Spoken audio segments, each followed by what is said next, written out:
The greatest counterfeiter of all time, Arthur Williams, was able to produce millions of fake bills. Could you believe that this man was taken into custody while carrying a suitcase containing $60,000 worth of cash?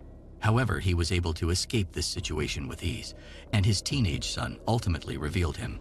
A story full of intriguing incidents, detective investigations, forgeries, and numerous other incidents. The hero of today's story is Arthur Williams II, is one of the greatest money forgers in the US and the only one who managed to make a copy of the $1 bill. Arthur entered the world of crime at an early age. His first crime was breaking car parking counters to buy groceries and help his mother. When he returned home one day and discovered the refrigerator was empty, he became upset and began to wonder about their life circumstances and the reasons they were so impoverished. In a state of oppression, he went for a walk. As he was crossing the street, he came across a car parking counter. In order to vent his rage, he beat it, and as he did so, he heard the sound of coins inside. He believed he could simply take the money if he could just find a way to open the counter. He persisted in messing with the counter in an effort to open it, and eventually he was able to slip a tiny piece of iron into the lock hole and begin rotating it right and left until it was unlocked. He then collected all the coins, went to the store, and made all the necessary purchases. When his mother came back home, she was surprised. She asked him about the source of all these things. He told her that he broke a car parking counter. His mother didn't accept the fact that his son would steal to provide for her, so she got mad at him. The main reason for their financial situation was his father, who left them in 1983 when Arthur was only 11 years old. This was one of the biggest shocks in his life.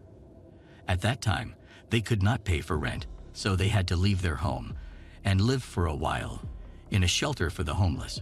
Their only goal was to survive.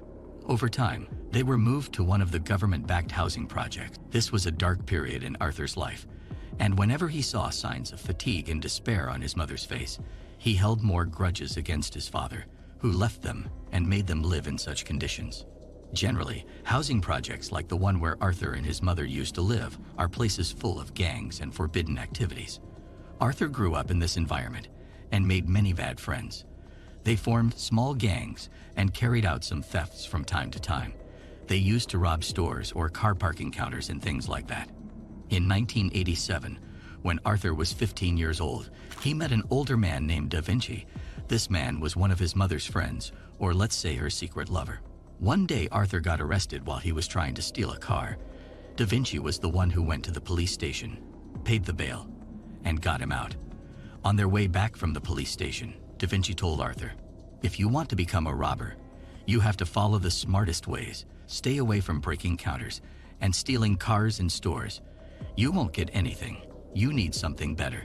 Arthur asked Da Vinci, "What do you mean?" Da Vinci replied, "Come with me, I'll show you." Da Vinci took Arthur to an old building that seemed like a warehouse. They entered the building, took the creaky elevator, and went down to the basement. The whole place was like a workshop. There were many machines, papers, ink, and many other kinds of stuff. Arthur walked in astonishingly. He first noticed the smell of ink, then asked Da Vinci, "What is this place?" Da Vinci said, "Just follow me." Then they went towards the machines and tools and started working. Arthur grabbed the papers, put in the ink and the molds, and turned on the machines. And that's when Arthur realized that Da Vinci was actually printing counterfeit money. This left Arthur stunned.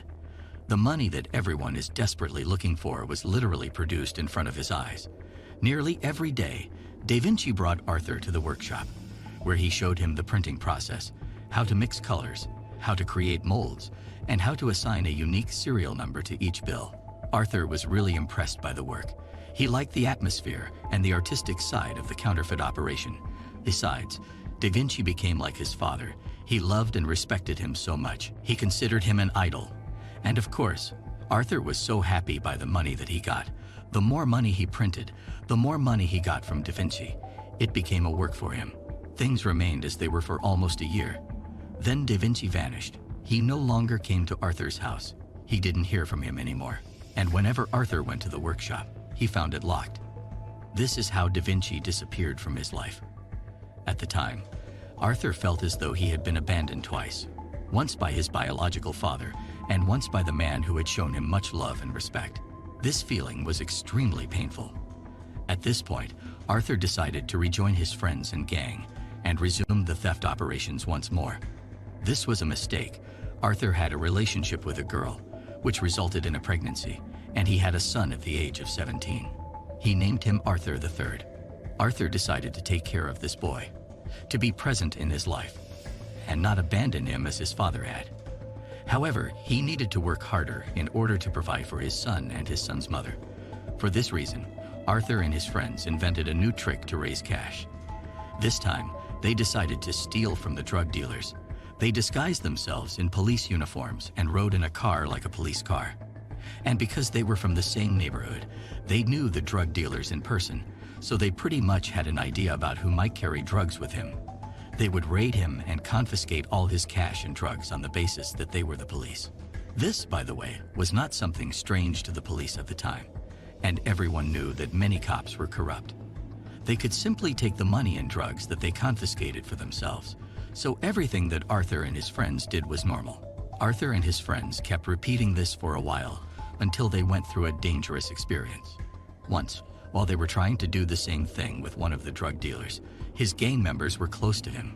So instead of giving up and giving them what he had, he called out to his friends, and they took out their weapons and started shooting Arthur and his gang.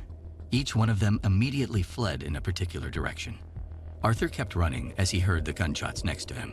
All of a sudden, he got a bullet in his leg, fell down, and started bleeding and losing consciousness little by little. He felt like these were his last moments in life because he thought they were coming to kill him. But when he woke up in the hospital, he realized that the gang left him bleeding until the ambulance showed up. This was such a terrifying incident for Arthur. It pushed him to think about leaving Chicago and settling in Texas. This means that he is going to leave his son and his mother and abandon them, just like his father did. Arthur was scared and didn't feel safe in Chicago, so he went to Texas in 1993, where he tried to live an honorable life. He worked some hard jobs with a low salary, but he didn't quit. He wanted to change himself and start a new journey, leaving behind the past and his criminal background. During that period, Arthur got to know a girl named Natalie. He fell in love with her, and so did she. He proposed to her, and they got married. Arthur felt too safe with her that he told her about his past and what he used to do. He told her about the thefts, the counterfeit, and everything. He first anticipated that she would react as follows: "No, I can't live with you. You're a criminal and a forger." Instead, she told him that he was the kind of man she had been waiting for and that his criminal record had impressed her. She kept trying to convince him to go back to the counterfeit. She told him, "If you have such skill, why don't you do it again? But this time you're going to work for yourself. We are going to be rich, and we'll live a better life." Over time, Arthur got convinced and excited. He eventually took it seriously and planned carefully for this project. He first began by buying the printing machines.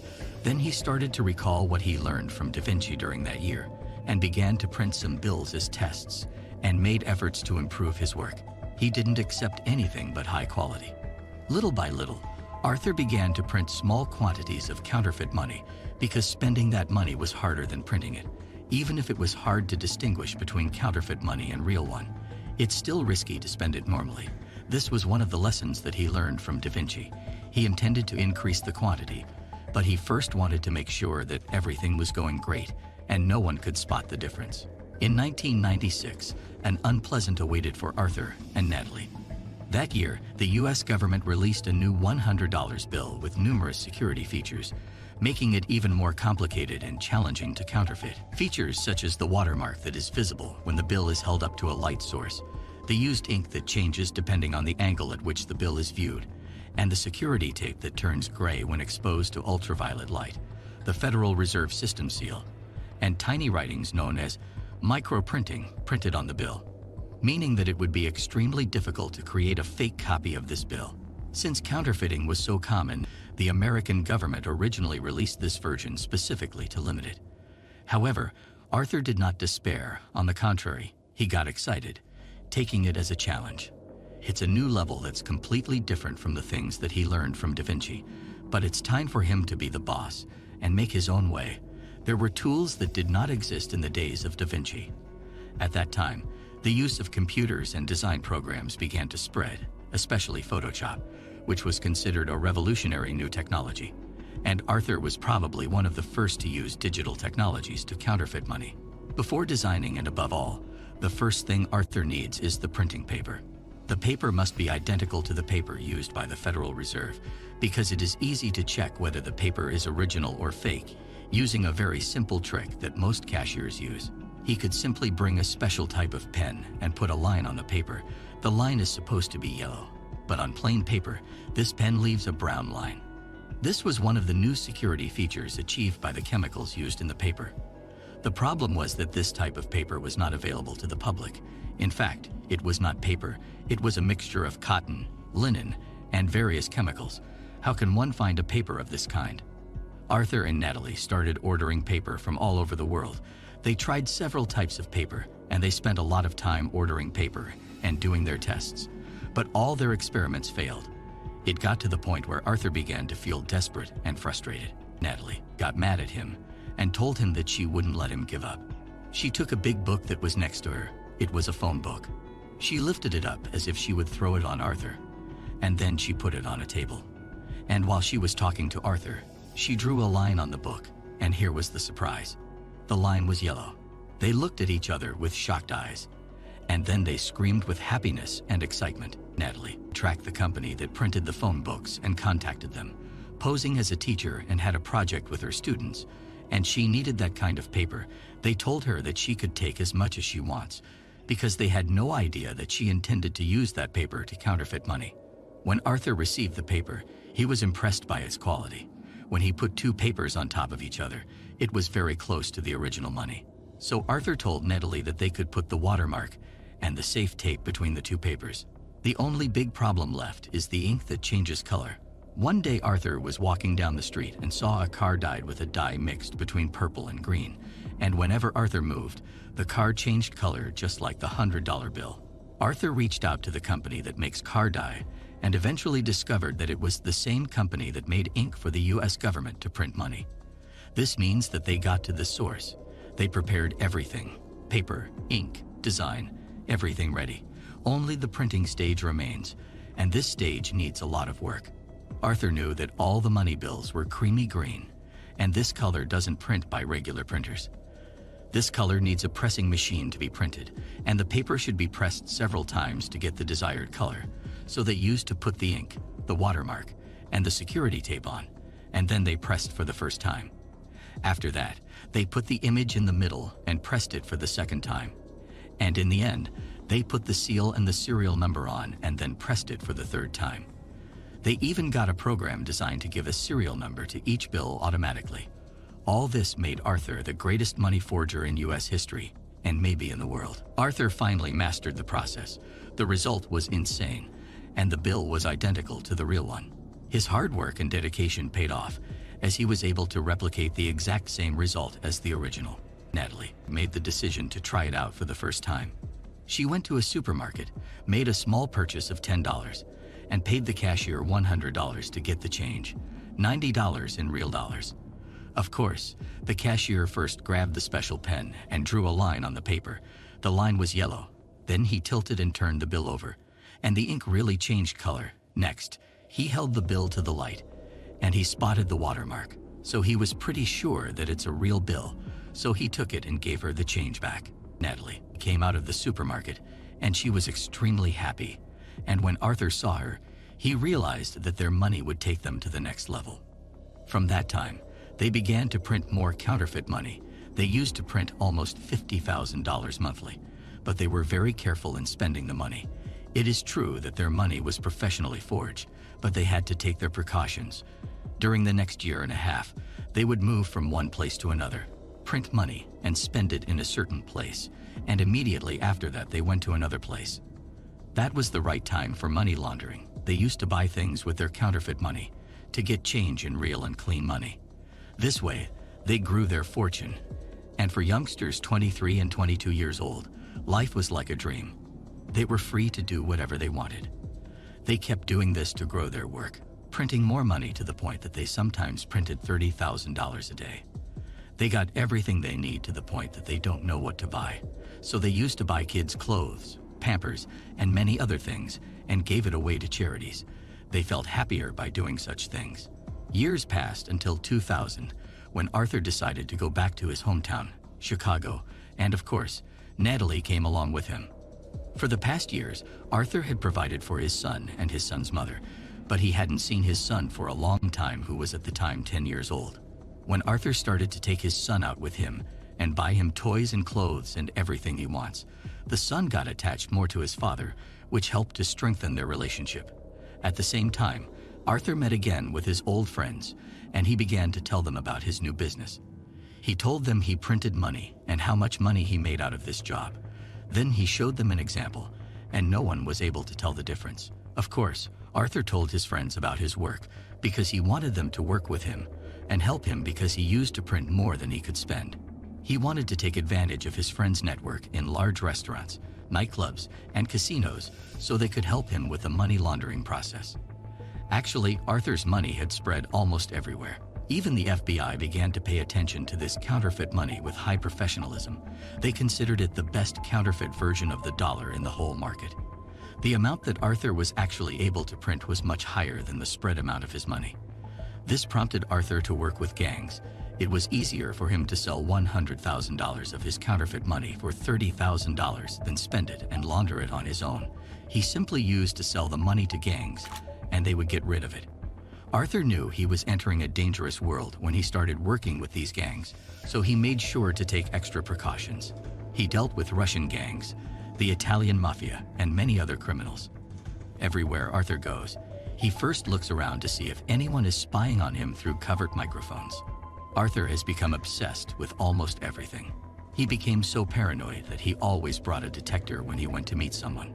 He was unprepared for any risk, and he remained in this situation for years. In 2002, one day, one of the Russian gangs that Arthur used to work with invited him to a party in which there were all kinds of drugs, and Arthur carried a sum of his counterfeit money.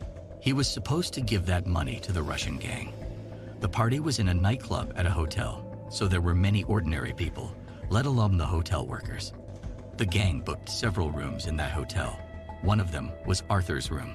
Arthur went up to his room to take a rest with a suitcase full of counterfeit money. It had almost $60,000 in it, and some drugs gifted from his Russian friends. Half an hour later, he heard knocks on the door, and someone said, "Police, open the door." He opened the door, and immediately the police raided the room carrying their weapons and started asking him about the drugs. Arthur denied that he had drugs, but there was some of it on the bedside table. The police searched the room and found the suitcase, and here is where Arthur got worried. Unfortunately for him, one of the officers had experience with money. At first, they thought this was drug money, but when the officer was counting the money, he felt something weird, so they arrested him and confiscated the drugs and money as proof. Arthur felt like this was the end.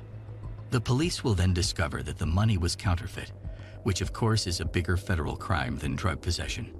When the police started the investigation procedure, Arthur got a lawyer, so he came to him and showed him the police report, which said that during his arrest, the door to the room was open, and that the police saw drugs on the bedside table, and that is why they broke into the room and searched it. Arthur told the lawyer that this was impossible. The corridor was long, and no one standing at the door could see the bedside table. The lawyer made a case cancellation request on the basis that the break-in operation was illegal and unauthorized, and its reason had already been proven untrue. And due to the illegality of the inspection process, the judge ordered the case to be dismissed. Following all of this, Arthur's level of fear grew. He was aware that the FBI would be keeping an eye on him because they knew that he was in possession of counterfeit money. Arthur decided to stop printing and all of his other activities, in addition to his dealings with gangs. Nevertheless, Arthur remained in a panic about everything, feeling that he needed something new to change his life. So he started trying to look for his father, who left him and his mother when he was 11 years old. And after searching, he was able to find someone in Alaska who had the name of his father. He wrote him a letter and sent it in the mail, and his father called him back. And they talked for about an hour. After they decided they should meet, Arthur took the plane and flew to his father. When Arthur first saw his father, he had mixed feelings. He was happy to see his father for the first time, But he also felt discontent toward him for abandoning him when he was a young child with his struggling mother. During the next days, Arthur and his father kept talking to each other almost all the time. His father asked for an apology since he was in a dark time when he left them and had several psychological crises. This made Arthur close to his father and feel more comfortable, to the point that he decided to tell him about the counterfeit money that he made. His father kept listening to him and seemed interested. One day later, the father came to Arthur and told him that he was going through a hard period with no money and that he was not doing well in his work. So he asked Arthur if he could just print some money for him. Arthur was surprised by his father's words and told him, "I told you that I was arrested and was about to be imprisoned, and you are asking me to print money for you." His father replied in an effort to persuade him, "You have a talent, and it should be used for our sake. If you are afraid of the police, no one knew about you here in Alaska, so you have nothing to worry about, and I am ready to help you." Arthur at first was afraid, but at the same time he wanted to see the pride in his father's eyes, so he decided to reprint again. Arthur used to hide some paper and the printing machines in a warehouse in Chicago. He asked his friends to ship them for him to Alaska. He then received the shipment and started preparing the printing workshop with his father. This experience brought them closer together. Arthur was happy to show his father his job, and he was proud of the level he had reached. But this time the outcome wasn't good. It wasn't bad either, but it was lower compared to previous versions in terms of quality. Arthur told his father that this should be kept a secret between them and that they should first test the money, just as he already did with Natalie, before spending it normally. His father, although he showed understanding, did the exact opposite. The first thing he did, he told his wife Annis, and then he gave her $3,000 to spend and launder. Annis, in turn, gave a portion of the money to a couple of their neighbors to spend it and launder it. Those foolish people, when they got the money and saw that it was almost identical to the real one, preferred not to launder it, claiming that nobody could know whether it was counterfeit or real money. So they spent it normally. They didn't even change it for real money. All of them, the father, the wife, and the neighbors. Arthur, although he had no idea about what was going on, he felt that his father was acting strange, and when he asked him about the money he had, his father would avoid the answer and change the subject. When Arthur saw that things were not going well, he decided to stop printing and leave Alaska. Arthur spoke to his father and told him that he was no longer comfortable printing money and that he was leaving. His father did not try to convince him to stay. On the contrary, he let him go because he had already learned the printing process and intended to continue on his own. Arthur left Alaska, and this was a move in his favor because the couple to whom Annis gave the money were spending it normally. They went to a shop and bought things from it. They paid with counterfeit money. When the cashier first saw the money and knew that it was counterfeit, he immediately called the police, and they were both arrested. The couple was recruited as police informants to find the person printing the money, and eventually, the police managed to arrest Arthur's father and his wife. The police seized a recorded call with their neighbors admitting to forgery and all the details. Imagine when the police investigate Annis. She spilled the beans and told them about Arthur and that he was with them. And as soon as Arthur came back to his wife Natalie in Texas, the FBI and special forces raided his house. But Arthur was careful and knew very well what he was doing. He didn't keep anything in his house. All he had was a quantity of counterfeit money, and he hid it in plastic cans and buried it in the woods. But he was arrested, though, because of his stepmother's witness. In the end, Arthur's father received a 5-year prison sentence.